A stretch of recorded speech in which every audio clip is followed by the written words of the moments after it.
Hello everybody, welcome to my YouTube channel learning is fun. My name is Seema Agarwal. आज मैं class 10th CBSE science का chapter number 4 carbon and its compound का explanation दे रही हूँ। ये टॉपिक काफी लेंदी है। इस टॉपिक को मैंने 2-3 पार्ट्स में डिवाइड किया है। आज ये पहले पार्ट का एक्सप्लेनेशन है। इसमें हम फर्स्ट 2 टॉपिक्स कवर करने वाले हैं। कार्बन क्या होता है, कार्बन कंपाउंड्स क्या होते हैं, कार्बन कहाँ पाया जाता है, कार्बन किस प्रकार के बॉन्ड्स होते हैं, और कुछ मॉलिक्यूल्स की हम बॉन्डिंग भी देखेंगे। उसका लुईस स्ट्रक्चर देखेंगे कि हाइड्रोजन, ऑक्सीजन, नाइट्रोजन, अमोनिया और मीथेन में किस तरीके से बॉन्डिंग होती है। तो चलिए इसका एक्सप्लेनेशन स्टार्ट करते हैं। जैसे मैंने बताया कि इसमें हम फर्स्ट 2 टॉपिक्स कवर करने वाले हैं। पहला टॉपिक है हमारा कार्बन कंपाउंड्स क्या होते हैं, फिर कौन सा बॉन्ड है। इसके बाकी के जो टॉपिक्स हैं वो मैं अपने आने वाले वीडियो में आपको एक्सप्लेन करूंगी। ये वर्सटाइल नेचर ऑफ कार्बन क्या होता है, homologous series, nomenclature of carbon compounds, differences between saturated hydrocarbons and unsaturated hydrocarbons, chemical properties of carbon compounds, ethanol and ethanoic acid, soaps and detergent. काफी important topic है ये class 10 के हिसाब से। काफी क्वेश्चंस इसमें से बनते हैं, मल्टीपल चॉइस क्वेश्चंस भी बनते हैं, शॉर्ट क्वेश्चंस भी बनते हैं, लॉन्ग क्वेश्चंस भी बनते हैं। आपको ये चैप्टर्स क्या है, थोड़ा टफ हो जाता है क्योंकि पहली बार ऑर्गेनिक केमिस्ट्री इंट्रोड्यूस होती है क्लास 10th में। थोड़ा सा प्रैक्टिस चाहिए होता है। एक बार आपको इसका कॉन्सेप्ट क्लियर हो जाएगा, फिर ये चैप्टर आपको काफी इजी लगेगा। तो इसलिए इस चैप्टर को मैं बहुत ही डिटेल में एक्सप्लेन करने वाली हूँ। प्लीज आप इन वीडियोस को ध्यान से देखिए, और अगर कुछ डाउट होते हैं तो आप कमेंट सेक्शन में वो अपने डाउट मुझको सेंड कर सकते हैं। मैं सॉल्व करने की कोशिश करूंगी। तो चलिए आज हम टॉपिक स्टार्ट करते हैं। Introduction, carbon and it's compounds. तो आज हम इस पे कार्बन और कार्बन के कंपाउंड्स के बारे में पढ़ रहे हैं। जो कार्बन है वो खुद एक लैटिन वर्ड कार्बो से आया है, जिसका मतलब होता है चारकोल। अगर हम हिंदी में कहेंगे तो चारकोल का मतलब होता है कारोज। जैसे आप कोई भी पेपर जलाते हो या कोयला जलाते हो तो जो काला काला जो पाउडर निकलता है ना, वही कार्बन है। उसको हम हिंदी में तो कारोज बोलते हैं, लेकिन वही एक्चुअल में आपका कार्बन है। और इसी कार्बन के बारे में और इसी कार्बन कंपाउंड्स के बारे में हम पढ़ने वाले हैं। तो कार्बन कंपाउंड्स क्या हुए? कार्बन कंपाउंड्स वो कंपाउंड्स हुए जो कार्बन से मिलके बने। जैसे कि हुआ CO2। CO2 किससे बना है? कार्बन से मिलके बना है। तो अब CO2 क्या कहलाएगा? कार्बन कंपाउंड कहलाएगा। उसी तरीके से आपका कार्बन मोनोऑक्साइड है, वो भी क्या है? आपका कार्बन कंपाउंड है, क्योंकि ये कार्बन से मिलके बना है। तो कार्बन से मिलके बनने वाले जो कंपाउंड्स होते हैं वो कार्बन कंपाउंड्स कहलाते हैं। ठीक है। It may be surprising to know that carbon is the subsequent abundant element in human beings after oxygen. Oxygen के बाद पाया जाने वाला सबसे ज्यादा जो abundant element है ह्यूमन बीइंग के शरीर में, वो है कार्बन। आपको ये पता है कि हमारे लिए जिंदा रहने के लिए सबसे ज्यादा जरूरी क्या है? ऑक्सीजन। ऑक्सीजन के बिना तो हम मर जाएंगे। लेकिन चलो ठीक है, ऑक्सीजन की बात तो हो गई हमको जिंदा रखने के लिए। लेकिन इसके बाद जो हमारा शरीर जो बना हुआ है उसमें सबसे ज्यादा पाया जाने वाला जो एलिमेंट है वो है कार्बन। जैसे जो कार्बोहाइड्रेट है वो भी क्या है? एक प्रकार का कार्बन। आपका फैट है वो भी कार्बन है, प्रोटीन है वो भी कार्बन कंपाउंड है। तो ह्यूमन बीइंग में ऑक्सीजन के बाद पाया जाने वाला जो सबसे अबंडेंट एलिमेंट है, सबसे ज्यादा एलिमेंट है, वो क्या है? कार्बन है।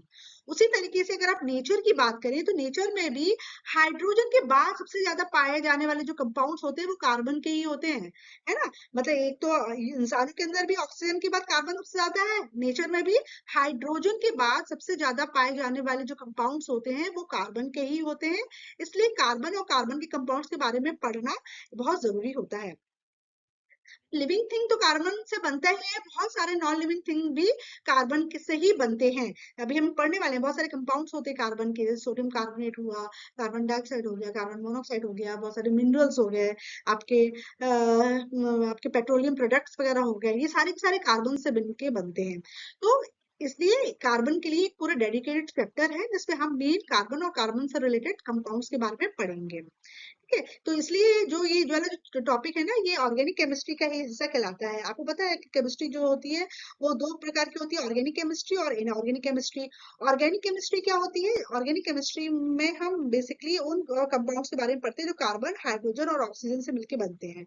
ठीक है। और इनऑर्गेनिक केमिस्ट्री में हम बाकी कंपाउंड्स होते हैं कार्बन के जैसे कि कार्बन डाइऑक्साइड, कार्बन मोनोऑक्साइड, या तुम्हारे कार्बोनेट्स, जितने ये कार्बोनिक एसिड्स वगैरह इनसे मिले जो आपके कंपाउंड्स होते हैं वो हम इनऑर्गेनिक केमिस्ट्री में पढ़ते हैं, है ना। लेकिन जो तुम्हारे कार्बन, हाइड्रोजन और ऑक्सीजन से मिलके जो कंपाउंड्स होते हैं वो हम ऑर्गेनिक केमिस्ट्री में पढ़ते हैं।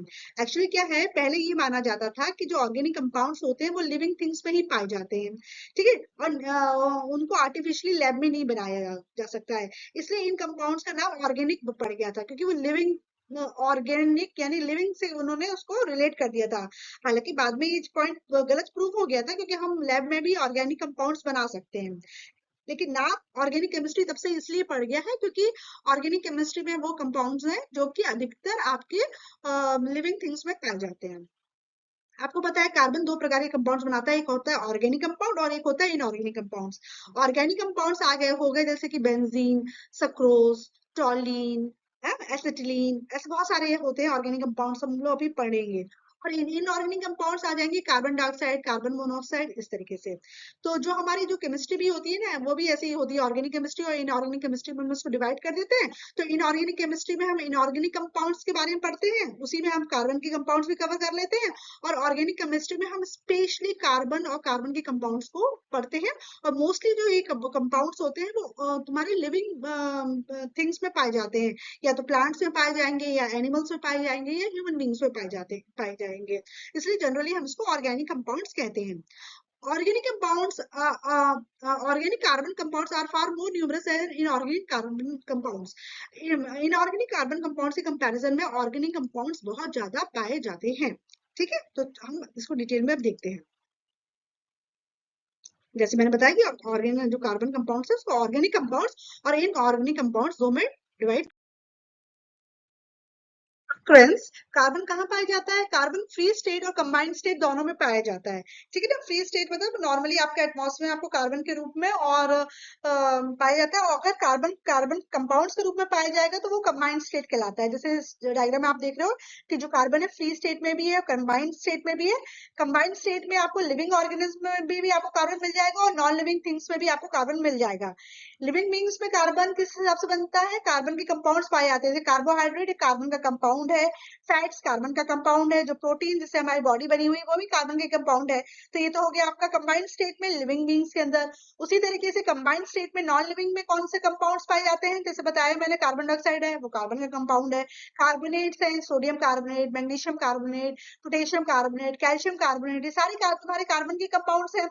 कोल भी कार्बन का ही कंपाउंड है, पेट्रोलियम, नेचुरल गैस, ये सारे के सारे तुम्हारे कार्बन के कंपाउंड्स हैं, जो कि नॉन लिविंग सिस्टम का हिस्सा है ना। तो कंबाइंड स्टेट में लिविंग ऑर्गेनिज्म और नॉन लिविंग में दोनों पाए जाते हैं, ठीक है। उसी तरीके से अगर फ्री स्टेट की बात की जाए तो फ्री स्टेट में आपका कार्बन जो होता है उसके दो प्रकार के स्ट्रक्चर होते हैं, एक तो क्रिस्टलाइन और एक अमॉर्फस। क्रिस्टलाइन या कार्बन कंपाउंड्स क्या होते हैं? जिनका स्ट्रक्चर जो होता है क्रिस्टल्स के रूप में होता है। इसमें तीन एग्जाम्पल है, हम डिटेल में भी पढ़ेंगे, डायमंड, ग्रेफाइट और बकलिस्टन फ्लोरीन्स, सॉरी, फ्लोरीन्स एक कंपाउंड है। तो ये तीनों के तीनों तुम्हारे क्रिस्टलाइन कार्बन कंपाउंड्स कहलाते हैं, क्योंकि इनके क्रिस्टल्स पाए जाते हैं। पाउडर अमॉर्फस मतलब होता है पाउडर फॉर्म। पाउडर फॉर्म में कार्बन दो प्रकार का होता है, कोक और चारकोल, ठीक है। कोक तो कोयला हो गया, चारकोल कार्बोच हो गई। तो ये हम इसमें डिटेल में पढ़ने वाले हैं कि कार्बन आपका फ्री स्टेट में भी पाया जाता है और कंबाइंड स्टेट में भी पाया जाता है। फ्री स्टेट में वो क्रिस्टलाइन और अमॉर्फस रूप में होता है। क्रिस्टलाइन में डायमंड, ग्रेफाइट और फ्लोरीन्स है, और अमॉर्फस स्टेट में वो कोक और चारकोल है। कंबाइंड स्टेट में वे कार्बन के कंपाउंड्स के रूप में पाया जाता है। लिविंग बींग्स में वो कार्बोहाइड्रेट, फैट और प्रोटीन के रूप में पाया जाता है, और नॉन लिविंग सिस्टम में वो कार्बोनेट, कार्बन डाइऑक्साइड, कोल, पेट्रोलियम और नेचुरल गैस के रूप में पाया जाता है। जो भी हमारे फूड है, cloth, medicine, books etcetera are all based on this versatile element carbon. आपकी कितनी जितनी भी चीजें आपको सोचने में आ रही है ना, इनमें किसी ना किसी रूप में आपको कार्बन मिल जाएगा। हमारा जो, चाहे वो खाना हो, चाहे क्लोथ्स हो, हमारी दवाइयाँ हो, हमारे बुक्स हो, उसके पेपर्स, मतलब ये कार्बन से ही मिलके बनते हैं। उसी तरीके से in addition all living structures are carbon based. इसके अलावा जितने भी लिविंग बॉडी जो है, तुम्हारे प्लांट की बॉडी है, या एनिमल्स की बॉडी है, ह्यूमन बीइंग की बॉडी है, वो भी कार्बन बेस्ड ही है, क्योंकि वो कार्बन के कंपाउंड से ही मिलके बनती है, ठीक है। अब फ्रेंड्स, एक्चुअली कार्बन इतना इंपॉर्टेंट है, लेकिन अगर देखा जाए तो कार्बन की जो परसेंटेज है अर्थ क्रस्ट में वो बहुत ही ना के बराबर है, बहुत ही कम है, लेकिन उतनी भी सफिशिएंट है इतने सारे कंपाउंड्स बनाने के लिए।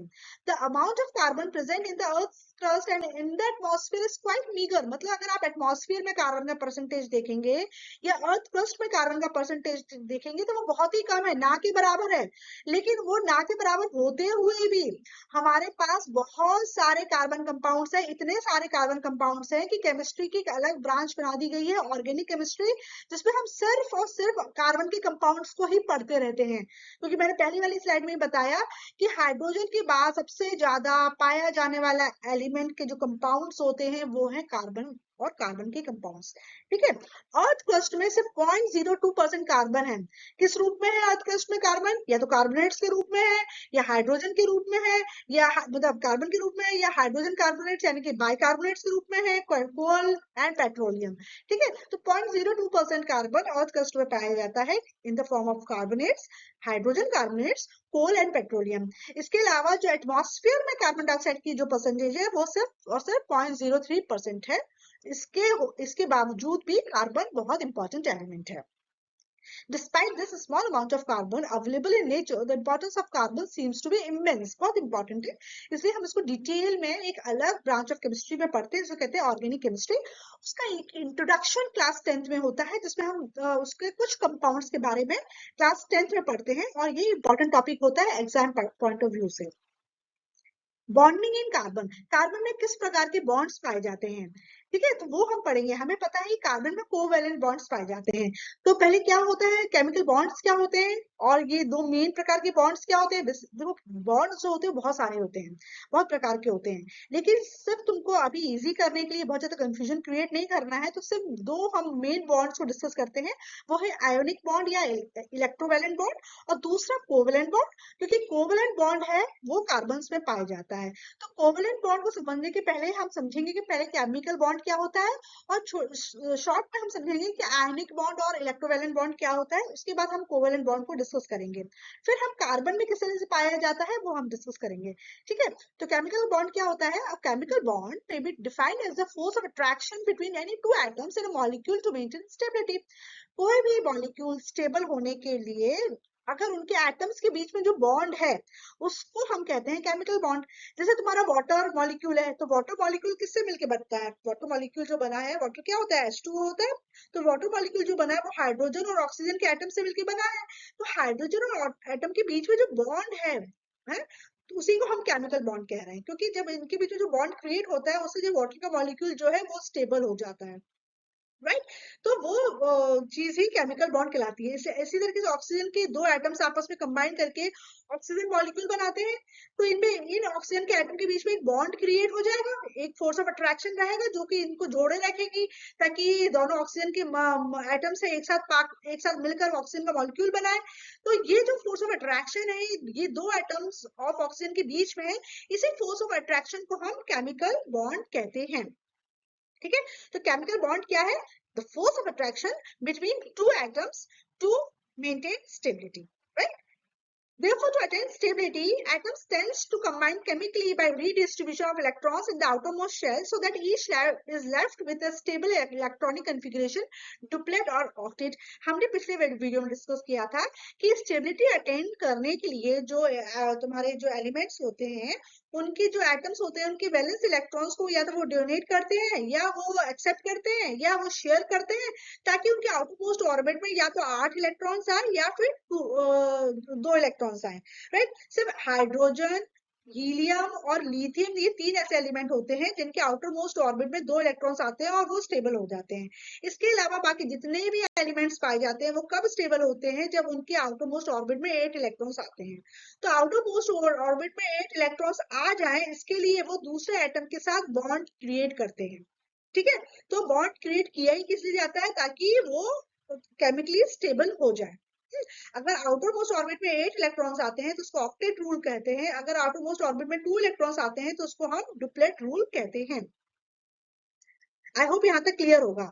तो यहाँ पर इस वीडियो में जो दो दो बॉन्ड्स मैं डिस्कस करने वाली हूँ वो है एक आयोनिक बॉन्ड और कोवेलेंट बॉन्ड। तो हम देखते हैं आयोनिक बॉन्ड और कोवेलेंट बॉन्ड्स क्या होते हैं। जैसे NaCl जो सोडियम क्लोराइड होता है, जो कॉमन सॉल्ट होता है, जो आप लोग खाते हो, नमक जो खाते हो, उसको हम केमिस्ट्री में सोडियम क्लोराइड कहते हैं। उसमें जो बॉन्ड पाया जाता है वो आयोनिक बॉन्ड होता है।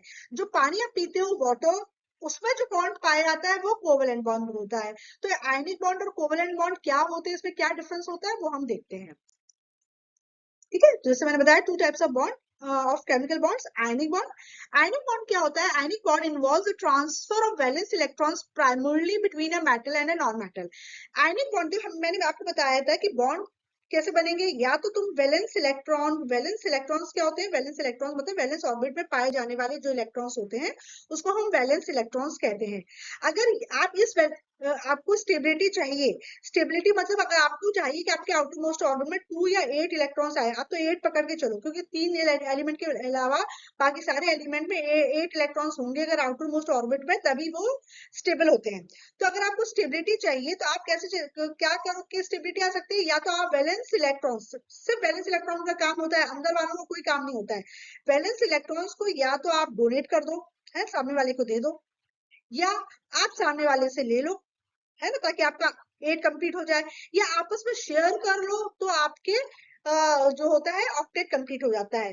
तो जो आपका आयनिक बॉन्ड होता है वो इलेक्ट्रॉन्स को डोनेट करके और एक्सेप्ट करके बनता है। शेयरिंग से जो बॉन्ड बनता है वो आपका कोवेलेंट बॉन्ड होता है। इसको अभी हम बाद में डिस्कस करेंगे और यही हमें डिटेल में डिस्कस करना है, क्योंकि हमारे कार्बन में यही कोवेलेंट बॉन्ड पाया जाता है। तो आयनिक बॉन्ड क्या होता है? Ionic bond involves a transfer of valence electrons primarily between a metal and non metal. जो एक मेटल होता है, एक नॉन मेटल होता है, इनके बीच में इलेक्ट्रॉन्स का ट्रांसफर होता है। मेटल अपना वैलेंस इलेक्ट्रॉन नॉन मेटल के दे देता है और मेटल और नॉन मेटल के बीच में एक बॉन्ड क्रिएट हो जाता है। जो बॉन्ड क्रिएट हो जाता है इसको हम आयनिक बॉन्ड कहते हैं। तो कंप्लीट ट्रांसफर ऑफ इलेक्ट्रॉन से जब बॉन्ड क्रिएट होता है तब उसको हम आयनिक बॉन्ड कहते हैं। आयनिक बॉन्ड को ही हम इलेक्ट्रोवैलेंट बॉन्ड भी बोलते हैं। The electrostatic attraction between the positively charge ions hold the compound together. तो जो इसमें जो अपोजिटली चार्ज आयंस जो बन जाते हैं, इनके बीच में जो अट्रैक्शन आ जाता है उसको उसकी वजह से ये दोनों आपस में जुड़े रहते हैं, कंबाइंड रहते हैं। ठीक है, यही अट्रैक्शन इनको जोड़े रखता है। एक्चुअली क्या होता है, जैसे मेटल्स है, मेटल्स क्या करते हैं, वो इलेक्ट्रॉन्स को डोनेट करते हैं, मतलब सामने वाले को इलेक्ट्रॉन्स दे देते हैं अपने जो एक्स्ट्रा इलेक्ट्रॉन्स होते हैं। क्योंकि मेटल्स के केस में जो आउटर मोस्ट ऑर्बिट पे या तो 1 इलेक्ट्रॉन होता है, या 2 इलेक्ट्रॉन होता है, या 3 इलेक्ट्रॉन होता है। तो ये बहुत आसानी से 1 इलेक्ट्रॉन अपना या 2 या 3 इलेक्ट्रॉन सामने वाले एलिमेंट को दे देते हैं। जब मेटल्स इलेक्ट्रॉन्स को डोनेट कर देते हैं तो जितने भी उन्होंने इलेक्ट्रॉन्स को डोनेट किया है उतना उन पर पॉजिटिव चार्ज आ जाता है। जो इलेक्ट्रॉन्स इन्होंने डोनेट किया वो कौन ले लेता है? नॉन मेटल्स ले लेते हैं। क्योंकि नॉन मेटल्स में आपको पता है कि नॉन मेटल्स के आउटर मोस्ट ऑर्बिट में या तो 5, 6 और 7 इलेक्ट्रॉन होते हैं। तो अगर इनको 8 बनाना है तो 5 को 3 इलेक्ट्रॉन सब एक्सेप्ट करने पड़ेंगे, 6 वाले को 2 करने पड़ेंगे, 7 वाले को 1 करना पड़ेगा। तो नॉन मेटल जितने भी इलेक्ट्रॉन्स को एक्सेप्ट करते हैं उतना इनके ऊपर नेगेटिव चार्ज आ जाता है। तो जब आप इलेक्ट्रॉन को एक्सेप्ट करता है कोई भी एलिमेंट तो उस पे कौन सा चार्ज आ जाता है? नेगेटिव चार्ज आ जाता है। तो एक पॉजिटिव आयन बन जाता है और एक नेगेटिव आयन बन जाता है। पॉजिटिव वाले को हम कैटायन बोलते हैं और एनायन बोलते हैं। तो जब आप किसी से चीजें लेते हो देते हो तो आपके बीच में एक बॉन्ड क्रिएट हो जाता है कि नहीं? तो उसी तरीके से अगर एक एलिमेंट ने दूसरे एलिमेंट को या एक एटम ने दूसरे एटम को इलेक्ट्रॉन्स दिए और दूसरे ने पहले वाले से लिए तो उनके बीच में एक बॉन्ड क्रिएट हो जाएगा। इस बॉन्ड को हम आयनिक बॉन्ड कहते हैं, है ना। तो एक पॉजिटिव हो जाता है, एक नेगेटिव हो जाता है, इनके बीच में बॉन्ड आ जाता है। जो बॉन्ड आ जाता है उस बॉन्ड को हम आयनिक बॉन्ड कहते हैं। तो अगर आपसे पूछा जाए आयनिक बॉन्ड क्या होता है, आयनिक बॉन्ड वो बॉन्ड होता है जो complete transfer of valence electron से बनता है। मेटल्स जो होते हैं वो अपने इलेक्ट्रॉन्स वैलेंस इलेक्ट्रॉन्स ट्रांसफर करते हैं नॉन मेटल्स को, जिसकी वजह से जो मेटल्स होते हैं वो पॉजिटिवली चार्ज हो जाते हैं और नॉन मेटल्स इलेक्ट्रॉन्स को ले लेते हैं, इसलिए वो नेगेटिवली चार्ज हो जाते हैं। और इस मेटल और नॉन मेटल के बीच में एक बॉन्ड क्रिएट हो जाता है और इस बॉन्ड को हम बोलते हैं आयनिक बॉन्ड।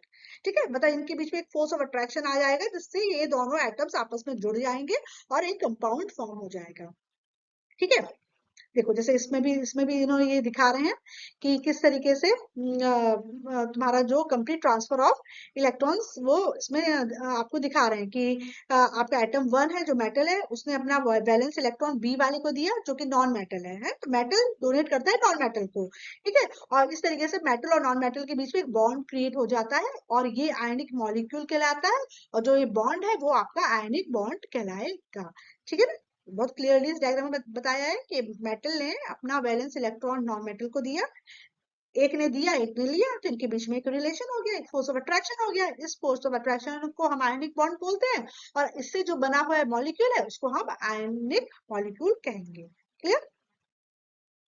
ना bonding in carbon covalent bond है। तो कोवेलेंट बॉन्ड क्या होता है? A covalent bond is formed when pairs of electrons are shared between two atoms. देखो आयनिक बॉन्ड में तुम्हारे इलेक्ट्रॉन्स को का कंप्लीटली ट्रांसफर हुआ था, एक एटम ने दूसरे एटम को अपना इलेक्ट्रॉन दे दिया था पूरी तरीके से, दूसरे ने ले लिया था। लेकिन कभी सिचुएशन ऐसी आ जाए कि नहीं आप दे नहीं पा रहे हो और सामने वाला ले भी नहीं पा रहा उतना, तो क्या आप करोगे? चलो शेयर कर लेते हैं।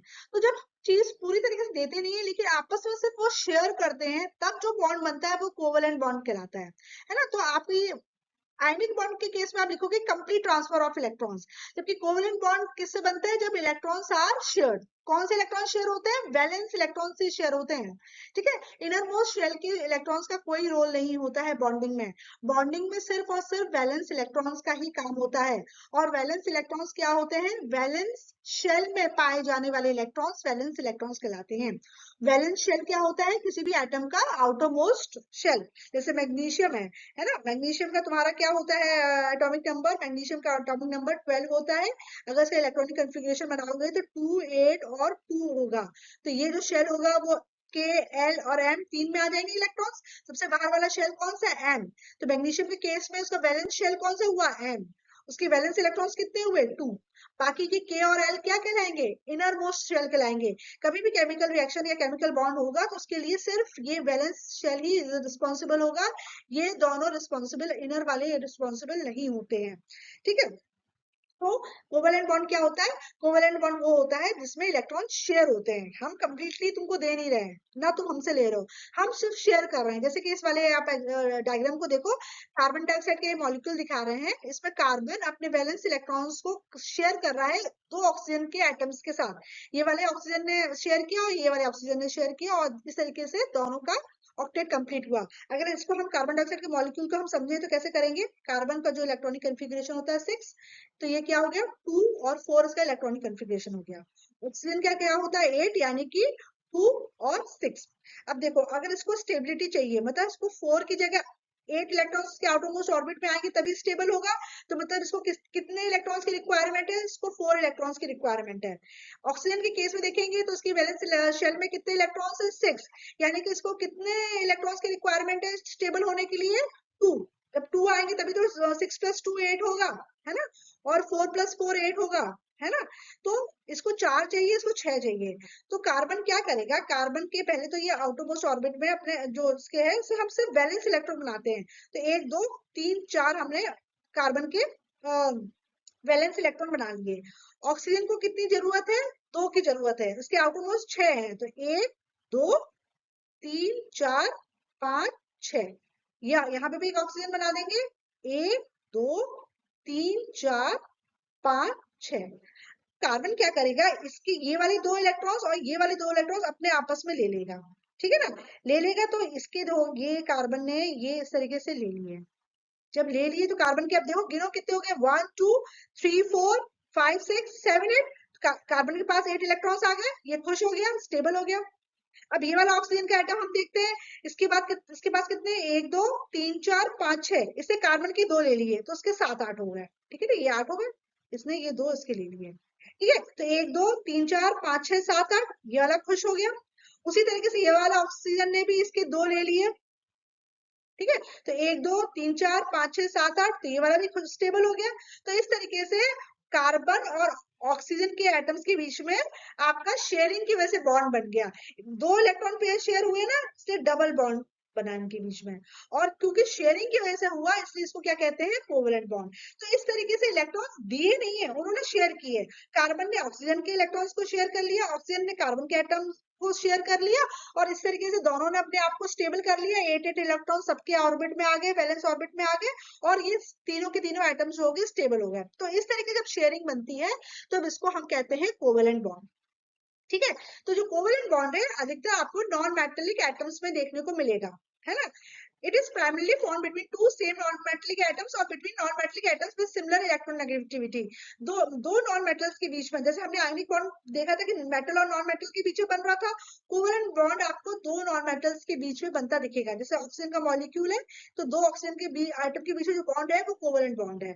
आपका क्लोरीन का मॉलिक्यूल है, क्लोरीन एक नॉन मेटल है, तो दो क्लोरीन के आइटम्स के बीच में जो बॉन्डिंग है वो क्या है, कोवेलेंट बॉन्डिंग है।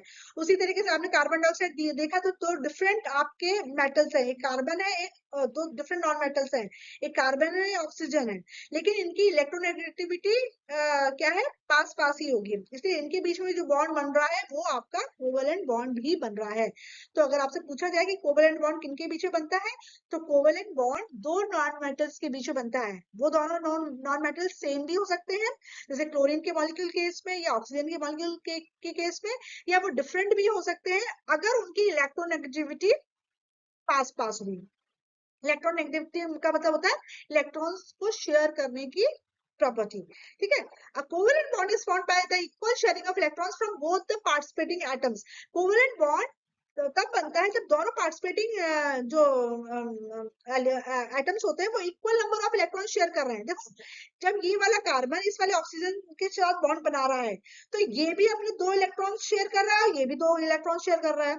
उसी तरीके से जब ये कार्बन एटम इस वाले ऑक्सीजन के साथ बॉन्ड बना रहा है तो ये भी दो इलेक्ट्रॉन शेयर कर रहा है और ये भी दो इलेक्ट्रॉन शेयर कर रहा है। तो कहने का मतलब है कि अगर दो participating atoms equal number of electrons को शेयर करते हैं और फिर जब बॉन्ड बनता है तो क्या बनता है, कोवेलेंट बॉन्ड। ऐसा नहीं होता है कि एक पार्टिसिपेटिंग एटम ने दो कर दिया और एक ने सिर्फ एक किया, ऐसा नहीं होगा। अगर ये दो शेयर कर रहा है तो ये भी दो शेयर करेगा, ये एक शेयर कर रहा है तो ये भी एक शेयर करेगा। Clear? The pair of electrons participating in this type of bonding is called shared pair or bonding pair। तो ये जो पेयर है जो कि तुम्हारा बॉन्ड का हिस्सा बन रहा है इसको बॉन्डिंग पेयर कहते हैं। ठीक है ना, ये जो है ये बॉन्डिंग पेयर है, या ये इसको शेयर्ड पेयर भी कहोगे। ये दोनों आपको शेयर्ड पेयर नहीं कहलाएंगे, ये तुम्हारे लोन पेयर्स कहलाते हैं। जिन जो बॉन्ड का हिस्सा नहीं बने वो तुम्हारे लोन पेयर्स कहलाएंगे। ठीक है, समझ में आ रहा है ना। जो इलेक्ट्रॉन्स आपका उसका हिस्सा नहीं बन रहे हैं ये तुम्हारे लोन पेयर्स कहलाते हैं, लेकिन जो बॉन्ड का हिस्सा बन रहे हैं ये तुम्हारे शेयर्ड पेयर या आपके बॉन्डिंग पेयर कहलाते हैं। तो जो इलेक्ट्रॉन्स बॉन्ड बनाने में मदद करते हैं उनको हम शेयर्ड पेयर या बॉन्डिंग पेयर कहते हैं। Clear? Covalent bonds are also called molecular bond. Covalent bond का दूसरा नाम भी है, उसको मॉलिक्यूलर बॉन्ड भी कहते हैं, क्योंकि अधिकतर मॉलिक्यूल्स में जो बॉन्ड पाए जाते हैं, है ना, वो हमारे कोवेलेंट बॉन्ड होते हैं। क्योंकि जैसे आपने देखा कि आपका ये जो ऑक्सीजन मॉलिक्यूल है उसमें जो बॉन्ड है वो कोवेलेंट बॉन्ड है, क्लोरीन मॉलिक्यूल है कोवेलेंट बॉन्ड है, वाटर का मॉलिक्यूल है वो कोवेलेंट बॉन्ड है, कार्बन डाइऑक्साइड का मॉलिक्यूल है वो कोवेलेंट बॉन्ड है। तो मॉलिक्यूल्स में पाए जाने बॉन्ड भी कोवेलेंट बॉन्ड है अधिकतर, इसलिए उसको मॉलिक्यूलर बॉन्ड के नाम से भी जाना जाता है। जैसे इलेक्ट्रोवैलेंट आयनिक बॉन्ड को इलेक्ट्रोवैलेंट बॉन्ड भी बोलते हैं, उसी तरीके से हम कोवेलेंट बॉन्ड को मॉलिक्यूलर बॉन्ड भी बोलते हैं। I hope this much is clear. Sharing of bonding pairs will ensure that the atoms achieve stability in their outermost shell, which is similar to the atoms of the noble gas।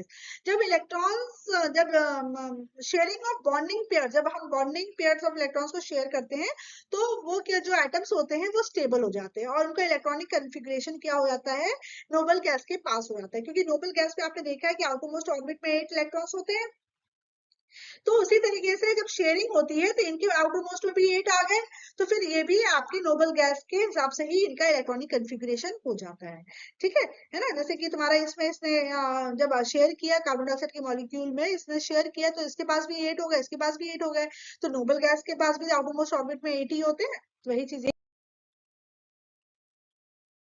ना, covalent bonding can be achieved in two ways. Covalent bonding दो हिसाब से हम achieve कर सकते हैं। The sharing of electrons between atoms of the same kind. अगर electron की sharing same kind of atoms के बीच में हो रही है, जैसे दो हाइड्रोजन एटम के बीच में हो रही है, या दो क्लोरीन के बीच में हो रही है, क्लोरीन के एटम के बीच में हो रही है, या दो ऑक्सीजन के एटम के बीच में हो रही है, या इसी प्रकार से अगर सेम एटम्स के बीच में शेयरिंग हो रही है, तो एक तरीका तो ये है कोवेलेंट बॉन्ड बनने का। दूसरा तरीका क्या है कोवेलेंट बॉन्ड का? अगर दो डिफरेंट प्रकार के एटम्स के बीच में इलेक्ट्रॉन्स का शेयरिंग हो रहा है, जैसे कि मीथेन के केस में आपका कार्बन और हाइड्रोजन के बीच में शेयरिंग हो रही है, और जो बॉन्ड बन रहा है वो कोवेलेंट बॉन्ड बन रहा है। वाटर के केस में आपकी हाइड्रोजन और ऑक्सीजन के एटम्स के बीच में इलेक्ट्रॉन की शेयरिंग हो रही है, और जो बॉन्ड बन रहा है वो कोवेलेंट है। तो जो कहने मतलब है, जो हमारा इलेक्ट्रॉन की शेयरिंग हो रही है, या तो वो सेम काइंड ऑफ एटम्स के बीच में हो रही है, या डिफरेंट काइंड्स ऑफ एटम्स के बीच में हो रही है। तो इस तरीके से हम इसको स्टडी करेंगे, है ना। तो जैसे बोला, जैसे सेम काइंड में ऑक्सीजन के दोनों एटम्स हैं, और इनके बीच में शेयर हो रही है, और ये कोवेलेंट बॉन्ड बना रहे हैं। इस वाले केस में हाइड्रोजन डिफरेंट एलिमेंट का एटम है, क्लोरीन डिफरेंट एलिमेंट है, और इनके इलेक्ट्रॉन्स आपस में शेयर होकर बॉन्ड बन रहा है, और HCl कंपाउंड बन रहा है। तो ये दो तरीके होते हैं, सेम काइंड ऑफ एटम्स के बीच में शेयरिंग होकर बॉन्ड बन सकता है, या डिफरेंट काइंड ऑफ एटम्स के बीच में इलेक्ट्रॉन शेयर होकर भी कोवेलेंट बॉन्ड बनाया जा सकता है। ठीक है। अच्छा, अब जो कोवेलेंट बॉन्ड होते हैं वो तीन प्रकार के होते हैं। एक तो होता है आपका single covalent bond, double covalent bond और ट्रिपल कोवेलेंट बॉन्ड। अगर इसको समझे तो सिंगल कोवेलेंट बॉन्ड क्या होता है? जब one pair of electrons share होते हैं, तो जो बॉन्ड बनता है वो तुम्हारा सिंगल कोवेलेंट बॉन्ड कहलाता है। ठीक है, मतलब सिर्फ एक पेयर ऑफ इलेक्ट्रॉन्स, मतलब एक इलेक्ट्रॉन उसने दिया, एक इलेक्ट्रॉन उसने दिया, सिर्फ one single pair of electron share हो रहा है, और जो बॉन्ड बन रहा है उसको सिंगल कोवेलेंट बॉन्ड बोलते हैं। इसको सिंपल डैश से दिखाते हैं। ये वीकर है, it is weaker then a double and triple bond, but it is more stable. सबसे अगर हम single covalent bond, double covalent bond और ट्रिपल कोवेलेंट बॉन्ड को कंपेयर करेंगे, तो सबसे वीक जो बॉन्ड होता है वो सिंगल कोवेलेंट बॉन्ड होता है, लेकिन सबसे स्टेबल कंपाउंड जो बनता है वो सिंगल बॉन्ड से ही बनता है। ठीक है, तो सिर्फ जब एक वन पूछे, अगर कोई पूछे कि सिंगल कोवेलेंट बॉन्ड क्या होता है, जब सिर्फ one pair of electron share हो रहे हैं और जो बॉन्ड बनता है वो सिंगल कोवेलेंट बॉन्ड कहते हैं। जब to pairs of electron share हो रहे हैं, तो जो बॉन्ड बनता है वो डबल कोवेलेंट बॉन्ड कहलाता है, और उसको हम डबल लाइन से रिप्रेजेंट करते हैं। और ये ज्यादा स्ट्रांग होता है सिंगल बॉन्ड से, लेकिन स्टेबिलिटी इसकी कम होती है सिंगल बॉन्ड से। ट्रिपल बॉन्ड के केस में तीन पेयर्स ऑफ इलेक्ट्रॉन शेयर होते हैं, और इसको हम तीन लाइन से या तीन डैश से रिप्रेजेंट करते हैं, और ये सबसे कम स्टेबल होता है। ठीक है, तो कोवेलेंट बॉन्ड तीन प्रकार के होते हैं, single covalent bond, double covalent bond and triple covalent bond. Single covalent bond में one pair of electron share होंगे, डबल में two pairs of electron share होंगे, और ट्रिपल में three pairs of electron share होंगे। अब इसके हम सारे के एग्जांपल्स देखेंगे। उसी तरीके से आप ये कार्बन में भी तीनों बॉन्ड्स पाए जाते हैं, कार्बन के कंपाउंड्स में भी सिंगल बॉन्ड वाले भी बहुत सारे कार्बन के कंपाउंड्स होते हैं, डबल बॉन्ड वाले भी बहुत से होते हैं, और ट्रिपल बॉन्ड वाले भी होते हैं। पूरा का पूरा सीरीज होता है, एक एल्केन सीरीज होता है, एक एल्कीन होता है, एल्काइन होता है, जिसके बारे में हम डिटेल में आगे वाले वीडियोस में देखेंगे। ठीक है, उसी तरीके से आपके कार्बन के अलावा दूसरे एलिमेंट्स है, जैसे हाइड्रोजन में सिंगल कोवेलेंट बॉन्ड पाया जाता है, एक ही पेयर ऑफ इलेक्ट्रॉन शेयर होता है। ऑक्सीजन में डबल कोवेलेंट बॉन्ड पाया जाता है, क्योंकि दो पेयर शेयर होते हैं। और नाइट्रोजन में ट्रिपल कोवेलेंट बॉन्ड पाया जाता है, क्योंकि तीन इलेक्ट्रॉन पेयर शेयर होते हैं। किस तरीके से बॉन्ड बनते हैं ये हम देखने वाले हैं आगे की स्लाइड्स में। ठीक है, कार्बन क्या होता है? अब देखो, कार्बन के केस में जो अब मैंने पहले बताया, कार्बन का जो एटॉमिक नंबर होता है वो 6 होता है।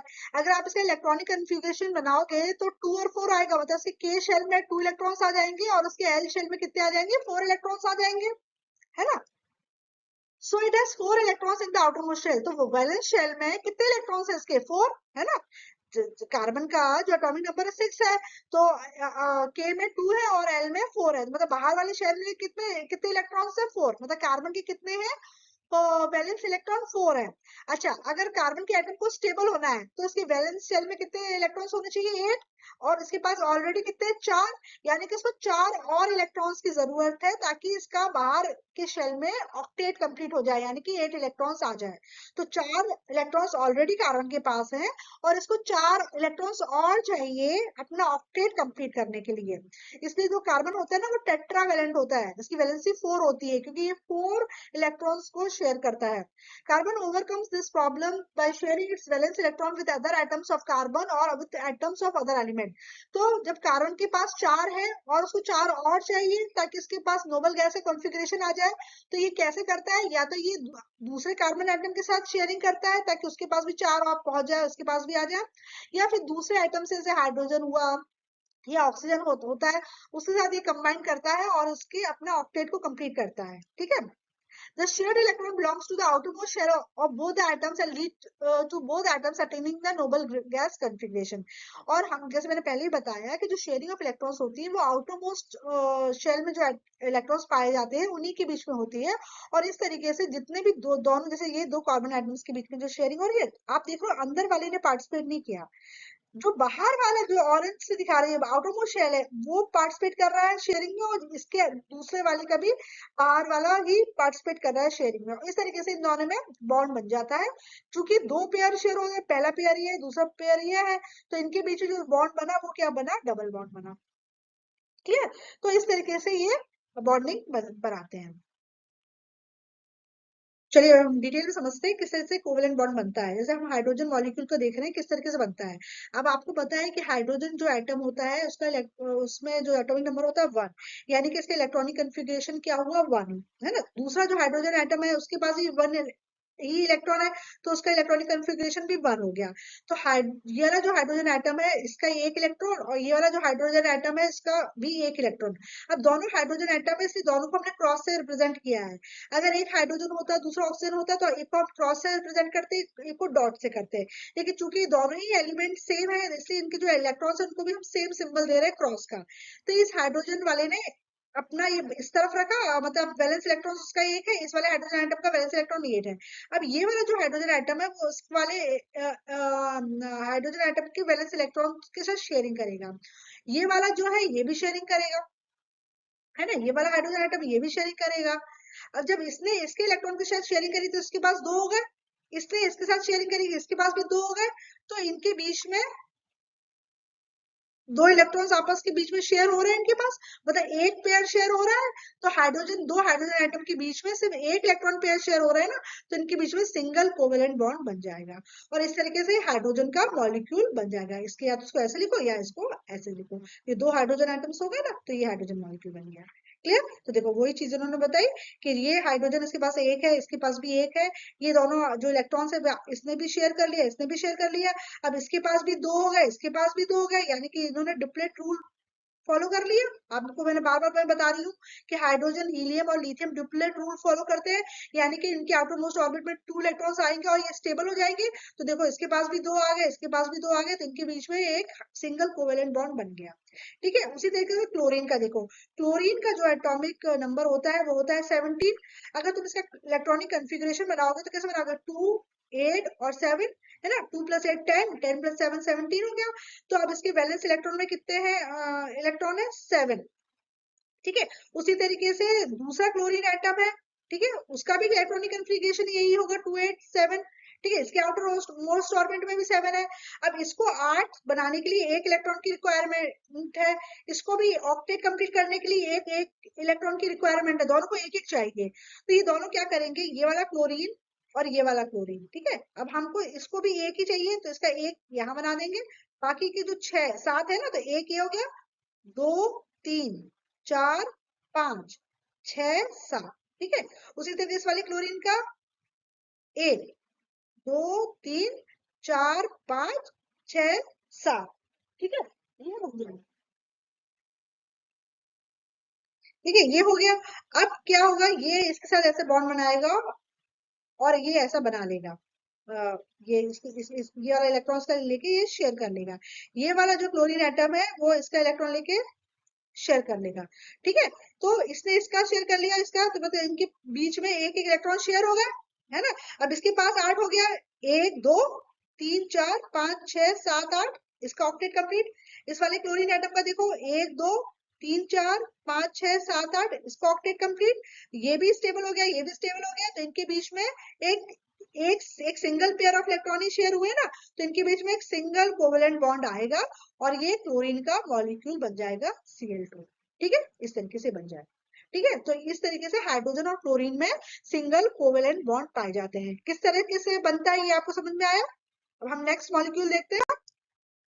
जैसे अमोनिया का केस है ना। अमोनिया मतलब अमोनिया में एक नाइट्रोजन और 3 हाइड्रोजन होते हैं। एक नाइट्रोजन और 3 हाइड्रोजन होते हैं। नाइट्रोजन का एटॉमिक नंबर कितना होता है 7। तो इसका इलेक्ट्रॉनिक कन्फिग्रेशन बनाओगे तो 2 और 5 हो गया। हाइड्रोजन का इलेक्ट्रॉनिक कन्फिग्रेशन क्या होता है 1। ठीक है।